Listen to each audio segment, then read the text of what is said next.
संत नामदेव जी का जन्म महाराष्ट्र में हुआ था। बचपन से ही उनके अंदर भगवत प्रेम जागृत हो गया था। वो बचपन में जब अपने नाना जी को ठाकुर जी की पूजा सेवा करते हुए देखते थे तो उनका भी मन करता था कि वो भी उनके नाना जी के जैसे ठाकुर जी की पूजा सेवा करें। तो वो अपने नाना जी से हट करते थे कि नाना जी, मैं भी ठाकुर जी की पूजा सेवा करना चाहता हूँ और मैं आपको देखकर ठाकुर जी की कैसे पूजा सेवा हो रहा है सीख गया हूँ, तो मुझे भी ठाकुर जी की पूजा सेवा करनी है।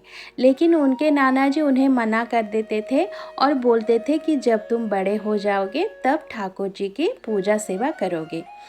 तो नामदेव जी क्या करते थे, एक पत्थर लेकर उसको ठाकुर जी मानकर ठाकुर जी के जैसे पूजा सेवा करते थे। उनके नाना जैसे पूजा सेवा ठाकुर जी की करते थे, उसी तरह नामदेव जी भी वो पत्थर को ठाकुर जी मानकर उनकी पूजा सेवा करते थे और मन ही मन बहुत आनंदित भी हो जाते थे।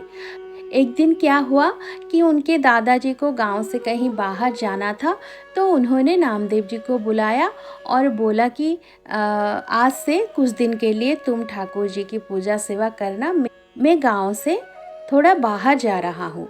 तो नामदेव जी जब ये सुने तो बहुत खुश हो गए और उनके नाना जी बोले कि ठाकुर जी को पहले दूध पिलाना और भोग लगाना और उसके बाद ही तुम कुछ खाना। तो नामदेव जी ये सुनकर एकदम आनंदित हो गए और बहुत प्रसन्न होकर, बहुत आनंदित होकर एकदम उत्साह के साथ ठाकुर जी के लिए बहुत स्वादिष्ट दूध बनाए और वो दूध लेकर ठाकुर जी के सामने रख दिए और ठाकुर जी से बोले कि ठाकुर जी आप दूध पी लो। ठाकुर जी, नामदेव जी जो छोटे बच्चे थे उनके ये प्रयास देखकर ठाकुर जी मुस्कुरा दिए। नामदेव जी की प्रयास से जो मुस्कुराहट ठाकुर जी के मुख पर आई वो कभी उनके नाना जी की पूजा सेवा से भी नहीं हुआ था। लेकिन ठाकुर जी दूध नहीं पी रहे थे, तो नामदेव जी मन ही मन सोचने लगे कि मैं सामने खड़ा हूँ, शायद इसीलिए ठाकुर जी दूध नहीं पी रहे हैं। तो नामदेव जी थोड़ी देर के लिए पर्दा कर लिया और बोले कि ठाकुर जी, मैंने पर्दा कर लिया और अब मैं आपके सामने नहीं हूँ, आप दूध पी लो। और कुछ देर बाद फिर पर्दा हटाकर देखे तो उन्होंने देखा कि ठाकुर जी अभी तक दूध नहीं पिए। तो नामदेव जी फिर बोले कि ठाकुर जी दूध पी लो। तो ठाकुर जी फिर भी दूध नहीं पिए। एक दिन निकल गया, ऐसे करते करते दूसरे दिन भी नामदेव जी ठाकुर जी के लिए बहुत स्वादिष्ट दूध बनाए, फिर ठाकुर जी के पास रखे और ठाकुर जी को कहा कि ठाकुर जी दूध पी लो। लेकिन ठाकुर जी दूध नहीं पिए और दूसरा दिन भी निकल गया और नामदेव जी भी 2 दिन से कुछ ना खाए थे ना पिए थे, क्योंकि उनके नाना जी उन्हें बोले थे कि पहले ठाकुर जी को दूध पिलाना और भोग लगा के फिर कुछ खाना। तो नामदेव जी भी 2 दिन से भूखे ही थे। जब तीसरे दिन हुआ तो नामदेव जी ठाकुर जी के लिए फिर से दूध बनाए और इस बार नामदेव जी दूध के साथ एक छुरी अपने साथ लेकर गए और भगवान के सामने दूध रखे और भगवान से कहा कि ठाकुर जी आज दूध पी लो, नहीं तो मैं अपना गला काट दूंगा। ठाकुर जी को ये बोलकर छुरा फिर अपने गर्दन के पास जैसे ही लेके गए, ठाकुर जी से ये देखा नहीं गया और ठाकुर जी जान गए कि अगर मैं आज दूध नहीं पीऊँगा तो ये अपने आप को काट देगा।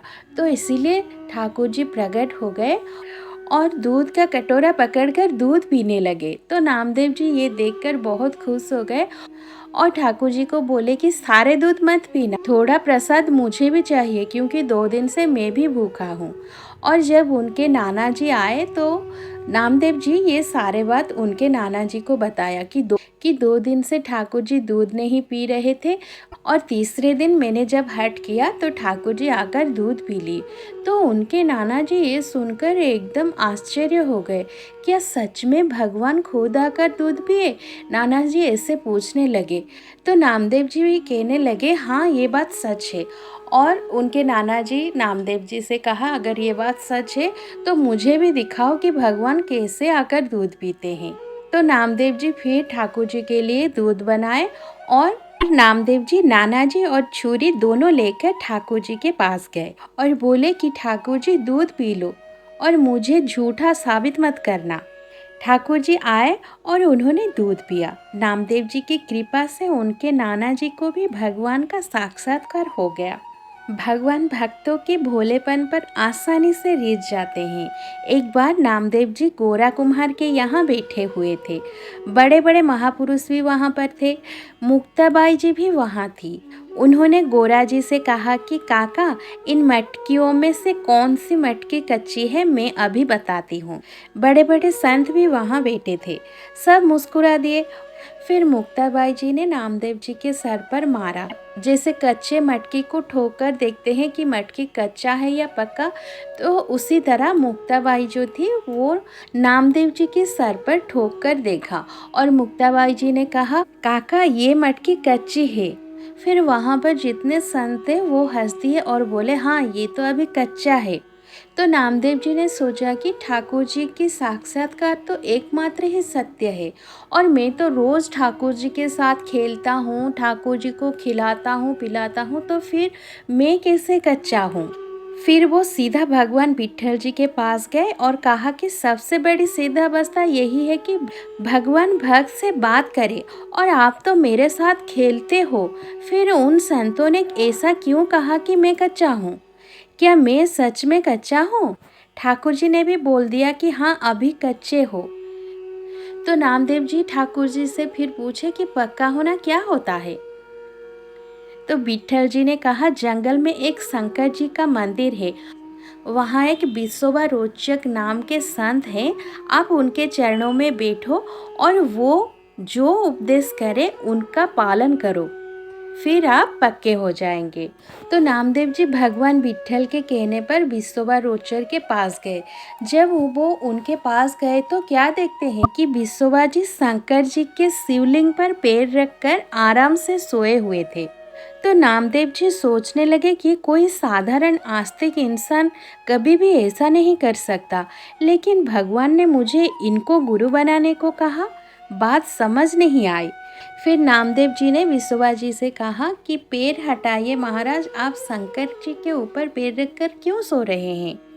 तो विसोबा जी ने नामदेव जी से कहा, बेटा जहाँ शंकर जी ना हो वहाँ मेरे पैर रख दीजिए। फिर नामदेव जी उनके पैर पकड़ लिए और उनके पैर को जहाँ जहाँ रखने लगे वहाँ पर शिवलिंग प्रकट होने लगे। फिर नामदेव जी जब ये देखा तो वो समझ गए कि ये कोई साधारण मनुष्य नहीं है, ये कोई सिद्ध पुरुष ही होंगे।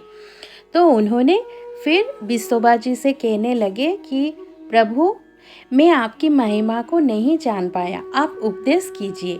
विसोबा जी ने कहा, बेटा बस इतनी बात समझनी है कि ऐसा कोई कण नहीं है जहाँ पर विट्ठल ना हो, सब जगह विट्ठल, सब में विट्ठल। नामदेव जी ने इस गुरु उपदेश को अपने हृदय में धारण कर लिया और सोते जागते खाते पीते हर समय विट्ठल विट्ठल गाने लगे और उनके रोम रोम में विट्ठल बसने लगे। एक दिन नामदेव जी विट्ठल जी के लिए रोटी बना रहे थे। वो रोटी रखकर घी गर्म करने गए। इतने में एक कुत्ता आया और विट्ठल जी के लिए बनाई हुई रोटी को खाने लगा। तो नामदेव जी ये देखकर कहने लगे कि प्रभु ऐसे रूखी सूखी रोटी मत खाओ, उस पर मुझे घी तो लगाने दो। ऐसा कहकर वो कुत्ते के पीछे भागने लगे और उस कुत्ते से भगवान विट्ठल प्रकट हो गए और विट्ठल भगवान कहने लगे, देखा नामदेव, जब आप कच्चे थे तो मुझे मंदिर में ही ढूंढते रहते थे और मुझे मंदिर में शिकायत करने आए थे कि मैं कच्चा कैसा हूँ, लेकिन जब आज गुरु कृपा हो गई और आप पक्के हो गए तो आपने कुत्ते में भी मुझे ढूंढ लिया। एक दिन नामदेव जी भगवान विट्ठल जी से कहने लगे कि प्रभु, अब आप कहीं भी छुपो और किसी भी रूप में मेरे सामने आ जाओ, मैं आपको पहचान लूँगा। तो भगवान विट्ठल जी ने कहा, अच्छा ठीक है, देख लेते हैं। और इतने में नामदेव जी को ये आभास हुआ कि मंदिर में कुछ कोलाहल हो रहा है। तो नामदेव जी मंदिर के पीछे चले गए और वहाँ पर ध्यान लगाकर बैठ गए और भजन करने लगे। तो वहाँ पर भी कुछ लड़के आ गए और खेलने लगे। फिर उनके भजन में विक्षोभ पड़ा तो नामदेव जी सोचे कि चलो नदी के किनारे बैठकर आज भजन कर लेते हैं। तो जब नामदेव जी नदी के किनारे बैठकर भजन करने लगे तो वहाँ पर बहुत सारे बैलगाड़ियाँ आने लगी। तो बैलगाड़ियों की जो आवाज़ से नामदेव जी की भजन में विक्षोभ पड़ा। तो नामदेव जी कहने लगे, क्यों इतना आवाज़ कर रहे हो? मैं ध्यान कर रहा हूँ, मैं भजन कर रहा हूँ और तुम इतने क्यों आवाज़ कर रहे हो? और इतने में एक बैलगाड़ी से एक पुरुष और एक महिला अपने हाथों में गड़सा लिए उतरे। गड़सा का मतलब एक धार टाइप का ब्लेड होता है, उसी को गड़सा बोलते हैं। तो वो महिला और वो पुरुष अपने हाथों में गड़सा लेकर नामदेव जी की ओर चलने लगे और आपस में बातें करने लगे कि बहुत भूख लगी है, आज इसी को ही काट कर खा लेते हैं। तो जैसे ही नामदेव जी ने ये सुना और देखा कि वो महिला और वो पुरुष दोनों उन्हीं की तरफ वो गड़सा लेकर आ रहे हैं, तो नामदेव जी अपनी धोती पकड़कर वहाँ से भागने लगे और भागकर जाकर पहुँच गए विट्ठल जी के पास।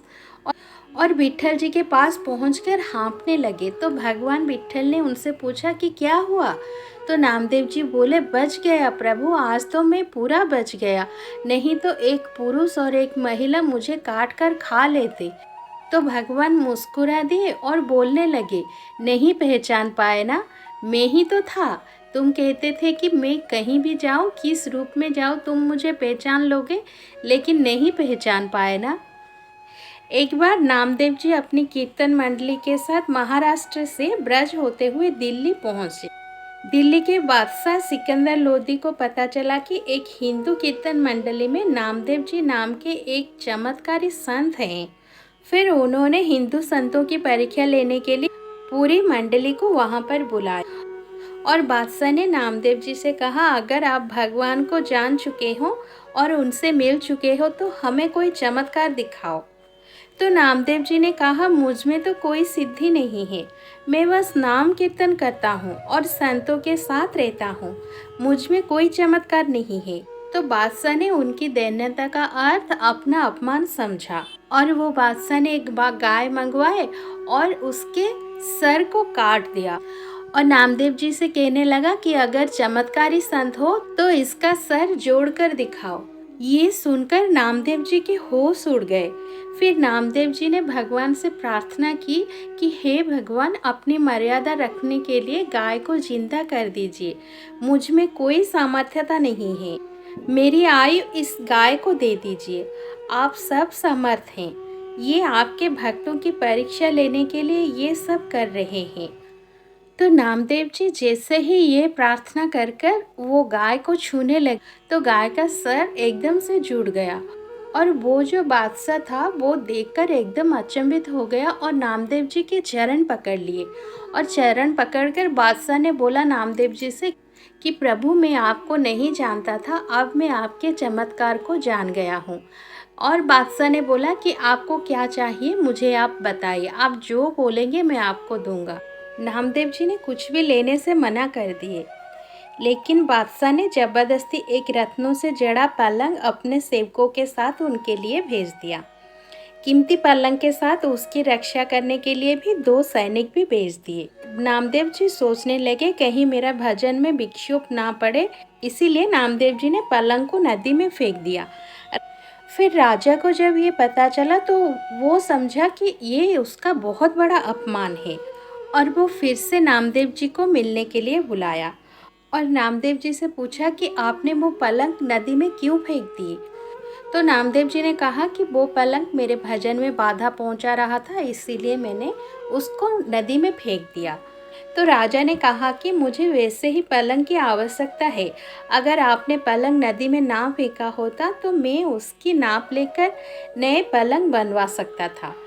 तो नामदेव जी ये बात सुनकर समझ गए कि कोई नई परीक्षा उनके सामने खड़ी हो गई। राजा ने एक नई परीक्षा उनके सामने रख दी। फिर नामदेव जी राजा को नदी के पास लेकर गए और नदी में से उसी पलंग जैसे वैसे पलंग निकालकर राजा के सामने रख दिए। नामदेव जी ने कहा, हमारे प्रभु की इस सृष्टि में किसी चीज़ की भी कमी नहीं है, बादशाह समझ गया कि इन हिंदू भक्तों में कुछ विशेष चमत्कार जरूर है। नामदेव जी एक दिन ठाकुर जी के दर्शन करने के लिए गए। उन्होंने सोचा कि मंदिर में बहुत भीड़ है और अपनी पादुका की ओर देखकर सोचने लगे कि ये पादुका तो मुझे बहुत मुश्किल से मिला है। फिर उन्होंने क्या किया कि अपनी पादुका निकालकर एक कपड़े में लपेटकर अपनी कमर में बांध लिए। नामदेव जी बहुत गरीब थे ना, इसीलिए वो अपने पादुका को अपने कमर में संभाल के रखने लगे। भगवान के भक्त भी बहुत निराले होते हैं, ना जाने कैसे कैसे हरकतें करते रहते हैं। उनको बादशाह से कुछ नहीं चाहिए था, लेकिन वो अपने पादुका से आसक्त हो गए। महापुरुषों की लीला ठाकुर जी ही जाने। फिर वो प्रभु के सामने जाकर नाचने लगे। उनकी कमर पे टंगी पादुका की गांठ खुल गई और पादुका जमीन पर गिर गई। ये देखकर ठाकुर जी के पुजारियों ने उन्हें बाहर जाने के लिए बोला, लेकिन वो तो भाव में खोए हुए थे, तो उन्होंने सुना ही नहीं। और इस बात के लिए पुजारियों ने उन्हें 5-7 थप्पड़ भी मारे और मंदिर से बाहर निकाल दिया। उन्होंने ये भी कह दिया कि आज के बाद यहाँ दर्शन करने मत आना। नामदेव जी ने ठाकुर जी से कहा कि अब मैं तुम्हारे सामने बैठूंगा ही नहीं, मैं मंदिर के पीछे जाकर शांति से कीर्तन करूंगा। मंदिर के पीछे जाकर उन्होंने ठाकुर जी से कहा, आपने मुझे पिटवा दिया ना, इसका कोई गुस्सा नहीं है, पर ऐसा क्यों किया कि मैं आगे से दर्शन करने ही ना आ पाऊं। नामदेव जी अंदर से बहुत दुखी थे। उन्होंने कहा, हे भगवान, अब मुझे मंदिर के पीछे से भी मत हटवा देना, मैं तुम्हारे सामने नहीं आऊँगा। उसी समय कबीरदास जी वहाँ पर आए और बोले, भगवान के यहाँ हम जैसे गरीबों की कदर ही नहीं रही। ठाकुर जी बदल गए हैं, चलो यहाँ से चलते हैं। फिर भगवान डर गए और उनके सामने प्रकट हो गए। बोले, मुझे छोड़कर आप दोनों मत जाओ। फिर ये कहकर भगवान ने मंदिर को ही घुमा दिया। पीछे वाला द्वार आगे की तरफ हो गया और आगे वाला द्वार पीछे को चला गया। कैसी महिमामय भक्ति है इन भक्तों की। भगवान अपना मंदिर ही उनके लिए घुमा दिए। एक बार नामदेव जी एकांत में भजन कर रहे थे, फिर उनके घर में आग लग गई। ये सूचना उन्हें देने के लिए कुछ लोग वहां पर आए। फिर लोगों ने उनकी सहायता करने के लिए जो सामान बचा सकते थे उसे बाहर निकाल कर रख दिए। जब नामदेव जी घर पहुंचे तो उन्होंने सोचा कि आग में भी तो मेरे प्रभु ही हैं। फिर वो पड़ोसियों से कहने लगे कि हमारे प्रभु पधारे हैं, अरे आप उनका भोग छीन रहे हैं। ये कहकर उन्होंने बाकी बचाया गया सामान को भी आग में फेंक दिया। फिर लोगों ने सोचा कि अब कोई इनकी मदद नहीं करेगा, इनको ठंड में रात में बाहर ही रहने दे। हमने कितनी मुश्किल से आग में झुलस कर वो सामान बचाया था और इन्होंने उसे वापस आग में डाल दिया। लोगों को क्या पता कि प्रभु जिसके प्रीतम है उसके लिए कुछ भी दुर्लभ नहीं है। फिर नामदेव जी निश्चिंत होकर उसी राख की ताप में लेट गए। प्रभु ने नामदेव जी के लिए एक नई कुटिया बना दी। सबसे सुंदर और सुगंधित सामग्री से उनकी कुटिया बनी। स्वयं रुक्मिणी जी ने उनकी कुटिया बनाने में सहायता की। उस कुटिया से एक दिव्य सुगंध आ रही थी, जिससे पूरी गांव के लोग वहां पर इकट्ठा होने लगे। गांव वाले नामदेव जी से पूछने लगे कि कितने रुपए लगे ऐसी कुटिया बनाने में, हम सब बनवाना चाहेंगे। नामदेव जी ने कहा, बहुत महंगी है, अपने अपने घर से बाहर निकलकर हर चीज को आग लगा दीजिए और अपने जले हुए घर के बाहर बैठकर कीर्तन कीजिए, फिर हमारा मालिक स्वयं आकर मुफ्त में आपकी कुटिया बना देंगे। जिसने वैराग्य रूपी अग्नि में अपनी ममता को स्वाहा कर दिया है, जिसने अपना सब कुछ प्रभु के चरणों में समर्पित कर दिया है, प्रभु जरूर उसकी जिम्मेदारी ले लेते हैं। ये सुनकर गांव वाले पीछे हट गए और सबने नामदेव जी के चरणों में प्रणाम किया। पंढरपुर में एक धनी मानी सेठ अपने कल्याण के लिए तुलादान का उत्सव किया करते थे। वो पलड़े में एक तरफ खुद बैठ जाते थे और दूसरी तरफ सोना चांदी तौलकर संतों में बांट देते थे। एक वैष्णव ने कहा, यदि आपने जीवन में नामदेव जी की सेवा नहीं किया तो क्या किया? फिर सेठ ने पहले नौकर को भेजा तो नामदेव जी ने कहा, हमें आवश्यकता नहीं। फिर सेठ ने अपने मुनिम को भेजा तो नामदेव जी ने कहा कि ये दूसरे ब्राह्मणों में बांट दे, हम तो संतुष्ट हैं। फिर वो सेठ स्वयं गया और चरणों में प्रणाम किया और दान लेने की नामदेव जी से प्रार्थना की। नामदेव जी ने देखा कि उन्हें धन का बड़ा अभिमान है, तो नामदेव जी ने उनसे कहा कि हम जितना मांगेंगे उतना दे देंगे। फिर सेठ ने कहा, जी बिल्कुल दे दूंगा। फिर नामदेव जी अपने साथ एक तुलसी का पत्ता लेकर गए। उन्होंने तुलसी के पत्ते पर राम का आधा नाम रा लिख दिया। लिख के कहा, मुझे बस इसके वजन का सोना दे दो। एक पलटे में तुलसी का पत्ता जिस पर राम का आधा नाम लिखा था और दूसरे में सोना। सेठ ने कहा, अरे ये तुलसी के पत्ते के समान सोना, इतने में कितना सोना ही आएगा, मेरा मजाक उड़ा रहे हो क्या?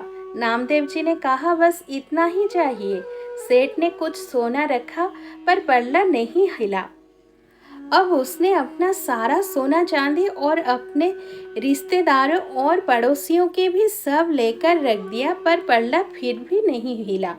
फिर नामदेव जी ने कहा कि चलो, इसका धन का अभिमान तो चला गया, लेकिन एक और अभिमान बाकी है। उससे अपने पुण्य और पहले किए हुए तुलादानों का बड़ा अभिमान था।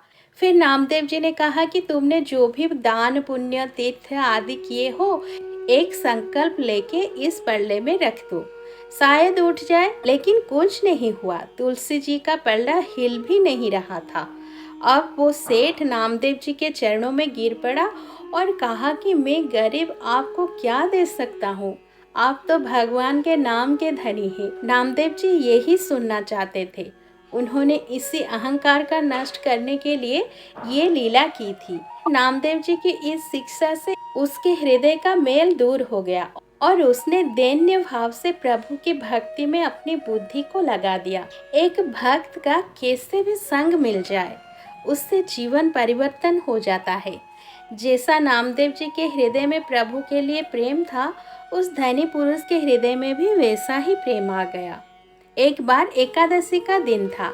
फिर एक दुर्लभ ब्राह्मण के रूप में ठाकुर जी नामदेव जी के गांव में आए। सबने कहा कि नामदेव जी बहुत भक्त सेवी हैं, आप उनके वहां चले जाएं। ब्राह्मण उनके वहां पहुंचे और बोले, बहुत दिन से भूखा हूँ, मुझे कुछ भोजन दे दीजिए। फिर नामदेव जी ने उन ब्राह्मण से कहा कि आज तो एकादशी है, मैं आपको सिर्फ जल पिला सकता हूँ। फिर ब्राह्मण ने कहा कि मैं भूखा हूँ और मैं मर रहा हूँ, मुझे भोजन चाहिए। नामदेव जी बार बार मना कर रहे हैं। ब्राह्मण कह रहे हैं, तुम्हें हत्या का पाप लगेगा। फिर सब लोग नामदेव जी को समझाने लगे कि ब्राह्मण को अन्न दे दो। फिर नामदेव जी ने कहा कि कल तो मैं अन्न दे सकता हूँ, लेकिन आज नहीं। फिर भगवान ने, जो कि ब्राह्मण के रूप में थे, पैर फैलाए और मर गए। फिर गांव के सभी लोग उनके कठोरता के लिए उन्हें कोसने लगे। नामदेव जी ने सोचा, क्योंकि ब्राह्मण की मृत्यु मेरे ही द्वार पर हुई है, उन्होंने उनकी चिता बनाई और खुद भी उसमें बैठ गए। क्योंकि ब्राह्मण की मृत्यु उनके ही द्वारा हो गई थी ना, इसीलिए नामदेव जी खुद को भी उस चिता में जलाने चाहा। फिर भगवान ने सोचा कि ये खुद भी सच में मर जाएंगे और मुझे भी जला देंगे। ठाकुर जी उठ के बैठ गए। ठाकुर जी ने मुस्कुराकर नामदेव जी से कहा कि मैं ब्राह्मण नहीं हूँ, मैं तो विट्ठल हूँ, मैं तो तुम्हारी परीक्षा ले रहा था। नामदेव जी उनके चरणों में गिर गए और ठाकुर जी मुस्कुराए और अंतर्ध्यान हो गए। तो ये थी भगवान विट्ठल जी के बहुत बड़े भक्त, एक महिमामय भक्त नामदेव जी की कथा। राधे राधे, जय श्री कृष्ण।